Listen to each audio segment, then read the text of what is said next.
Ya, pemirsa, Menteri Keuangan Sri Mulyani Indrawati mengatakan pada bulan Oktober hingga Desember tahun ini akan terjadi peningkatan belanja negara hingga mencapai 1.155,7 triliun rupiah. Meski demikian, defisit APBN akan tetap terjaga di level 2,3% dari PDB. Menteri Keuangan Sri Mulyani Indrawati memperkirakan anggaran pendapatan dan belanja negara akan berbalik defisit dalam bulan-bulan terakhir pada 2023 setelah 9 bulan beruntun mencatatkan surplus.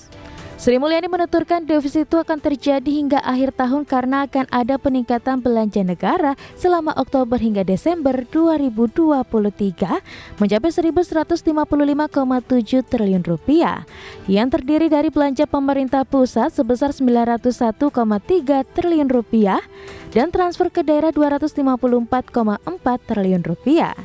Meski drastis berbalik defisit, namun Sri Mulyani memastikan kas negara masih memiliki dana untuk membiayai operasional pemerintah dan kebutuhan belanja atau pembiayaan pada awal 2024 tatkala penerimaan belum terkumpul optimal. Sri Mulyani juga menambahkan meski belanja akan melonjak di akhir tahun, namun defisit APBN 2023 masih sesuai dengan rencana, yakni sebesar 486,4 triliun rupiah atau setara dengan 2,3% dari PDB. Defisit 2023 diperkirakan bisa kita tetap jaga sesuai dengan laporan semester 2,3% atau lebih baik, atau artinya lebih rendah dari itu. Jadi meskipun kita nanti masih akan belanja 1.155,7 triliun dalam 2 bulan ke depan, kita masih memperkirakan defisitnya bisa kita jaga 2,3% atau bahkan lebih rendah dari itu. Nah, inilah yang kita sedang terus kelola. Adapun per akhir September 2023 APBN Indonesia masih mampu surplus sebesar 67,7 triliun rupiah atau setara 0,7% terhadap produk domestik bruto. Berbagai sumber, IDX Channel.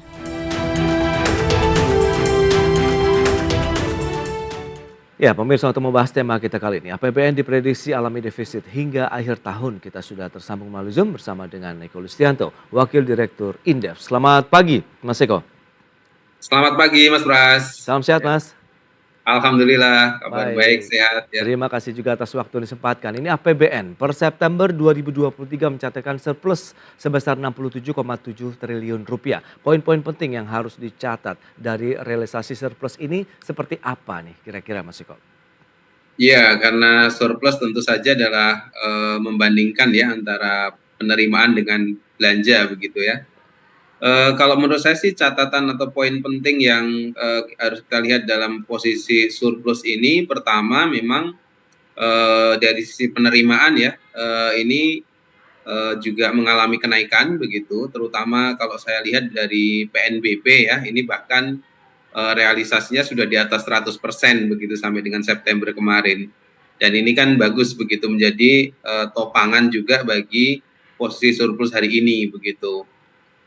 Kemudian juga di sisi perpajakan ini juga istilahnya ya positif ya begitu ya, jadi sesuai dengan tracknya begitu, memang belum mencapai di atas target ya, tapi masih mungkin ini masih waktu juga berjalan begitu ya. Jadi dengan hitung-hitungan katakanlah sisa beberapa bulan terakhir ini ya, saya rasa ini surplus ya, walaupun nanti mungkin di akhir akan defisit ya, ini bisa membantu lah katakanlah untuk konteks stabilitas APBN begitu. Nah, memang yang menjadi catatan ada belanja ya, belanja Pak sampai sejauh ini masih 64%-an ya. Jadi ini perlu di-push ya saya rasa, karena ya ini sudah memasuki di triwulan terakhir begitu. Jadi kalau kita bisa push di sisi belanja, harapannya nanti punya impact kepada perekonomian secara lebih luas begitu. Saya rasa aspek-aspek itu yang menjadi catatan Mas Pras ya di dalam realisasi APBN sampai dengan September kemarin gitu. Oke, tapi kalau kita lihat surplus berdasarkan keseimbangan primer juga yang tercatat 389,7 triliun, ini bagaimana? Anda melihat apakah memang sudah sesuai juga dengan target pemerintah? kalau melihat dari sisi surplus ya sebetulnya targetnya justru defisit begitu kalau secara desain ya. Oke. Cuma kita ketahui posisi surplus ini terjadi karena ditopang oleh penerimaan yang katakanlah beberapa sektor ya itu mengalami peningkatan seperti di PNBP tadi begitu. Cuma persoalannya kan di sisi penyerapan anggaran kan tipikalnya masih business as usual begitu ya seperti Yes. tahun-tahun lalu begitu sehingga kecepatan dari peningkatan penerimaan itu tidak berbanding lurus dengan kecepatan belanjanya begitu. Nah, implikasinya terjadi surplus. Iya. Kalau dilihat dari secara umum ya, ke depan sih dugaan saya juga akan negatif ya seperti prediksi dari Kementerian Keuangan tadi gitu karena banyak belanja juga yang belum atau katakanlah nanti pencairannya itu biasanya di triwulan keempat ya. Ini terutama yang sifatnya kontrak-kontrak begitu ya. Ini kan juga biasanya per termin begitu. Memang tidak bisa dilihat secara bulanan tapi begitu termin terakhir kan biasanya di November Desember begitu. Baik, untuk mengoptimalisasikan belanja pemerintah lah seperti Anda katakan begitu. Apakah memang menjadi suatu siklus juga bahwa akhir tahun yang akan digenjot lagi. Kemudian bagaimana efektivitasnya kalau memang secara termin begitu bisa dilihat pada menjelang akhir tahun justru ini. Ya, secara apa katakanlah ya realisasi memang belanja itu paling gencar gitu ya, paling mengalami akselerasi memang di akhir tahun ya. Oke. Pertama juga karena pola APBN kita memang kelihatan ya dari tahun ke tahun siklusnya memang akan sebagian besar ya 40 bahkan sampai 50% ya akan dilakukan pencairan itu memang di triwulan keempat ya biasanya itu baru akan mengakselerasi. Nah tentu saja karena di triwulan keempat itu akan ada eksekusi anggaran lebih dari 1.000 triliun ya bahkan kalau kita lihat dari posisi hari ini atau posisi dari Oktober gitu ya. Nah itu impact ekonominya tentu ada ya.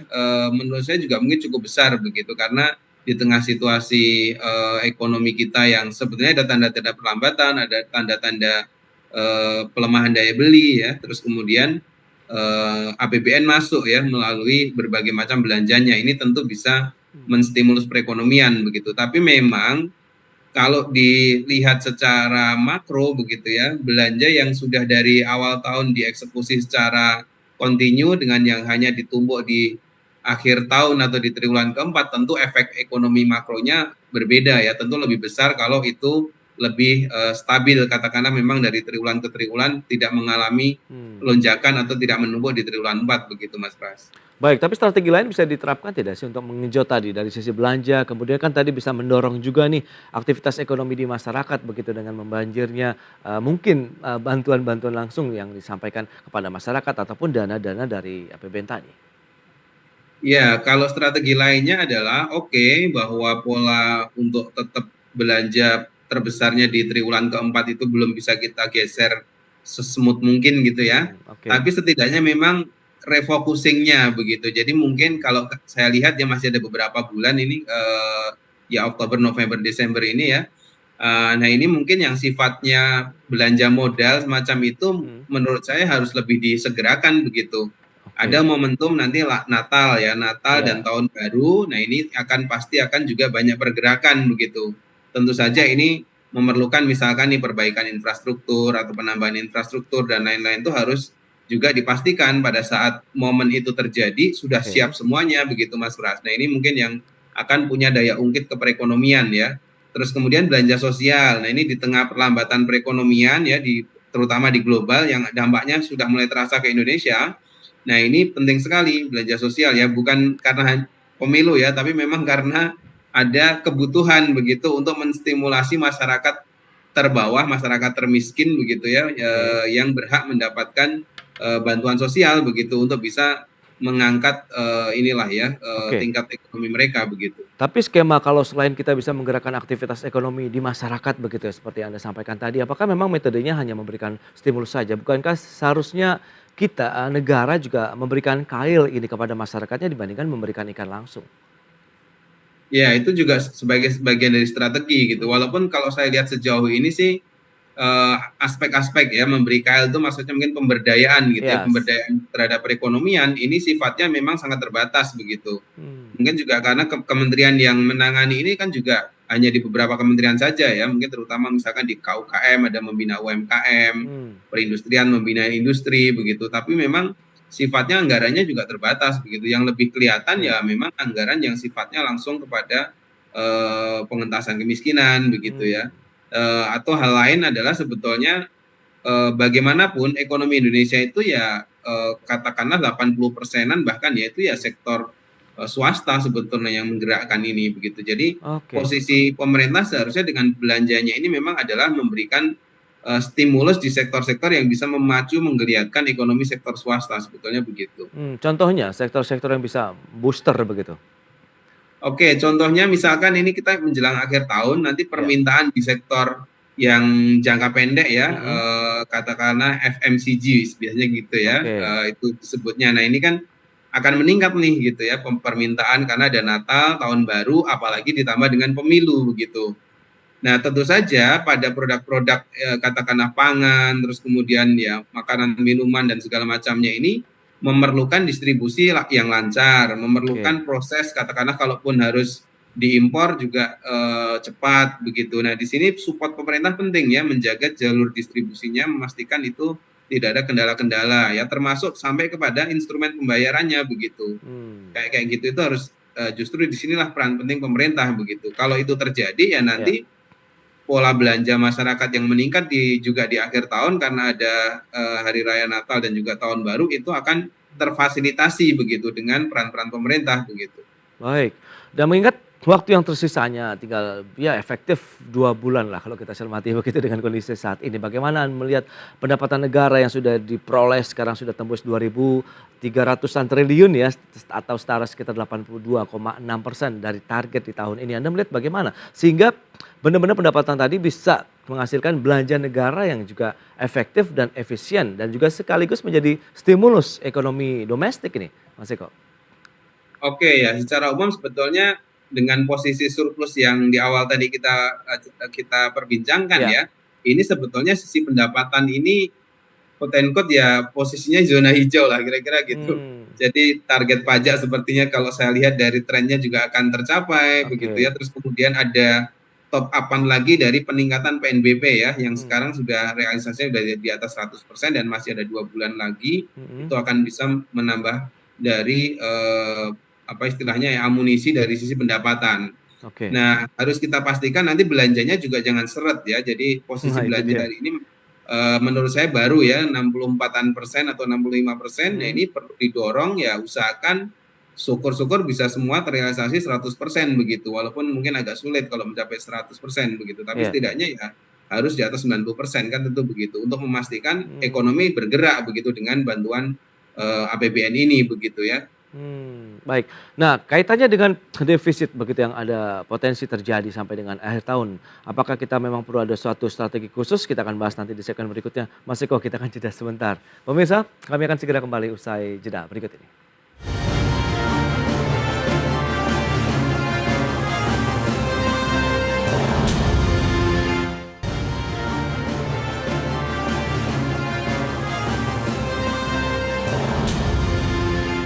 Ya, Anda masih menyaksikan Market Review. Pemirsa, berikut ini kami sampaikan sejumlah data untuk Anda terkait dengan realisasi APBN per September 2023 ini. Ya, data selengkapnya bisa Anda saksikan di layar televisi Anda. Kita lihat dari sisi pendapatan negara sudah mencapai 2.035,6 triliun rupiah atau 82,6% dari target di tahun 2023. Belanja negara mencapai 1.967,9 triliun atau 64,3% dari pagu dan surplus. APBN-nya 67,7 triliun, 0,32% dari PDB. Berikutnya, proyeksi belanja negara di kuartal 4 tahun 2023 yang akan dikejar 1.155,7 triliun rupiah. Transfer ke daerah 254,4 triliun, kemudian belanja pemerintah pusat sendiri mencapai 901,3 triliun rupiah. Lantas bagaimana dengan respon kebijakan untuk mengantisipasi ketidakpastian global? Ini upaya pemerintah menjaga daya beli, stabilisasi harga, dan juga pengendalian inflasi. Kemudian penguatan UMKM dan penguatan sektor strategis untuk menopang pertumbuhan melalui sektor perumahan. Baik, Kita akan lanjutkan kembali perbincangan bersama dengan Mas Eko Listianto, Wakil Direktur Indef. Mas Eko, kita akan lanjutkan kembali. Kalau kita lihat tadi, upaya-upaya mengejar cukup besar ya, 1.155,7 triliun rupiah. Ini harus melakukan apa begitu? Ada shortcut apa yang harus dilakukan? Ya, ini oke, dari 1.100-an triliun tadi memang sebagian adalah kalau bentuknya dia project-project ya biasanya memang per termin ya.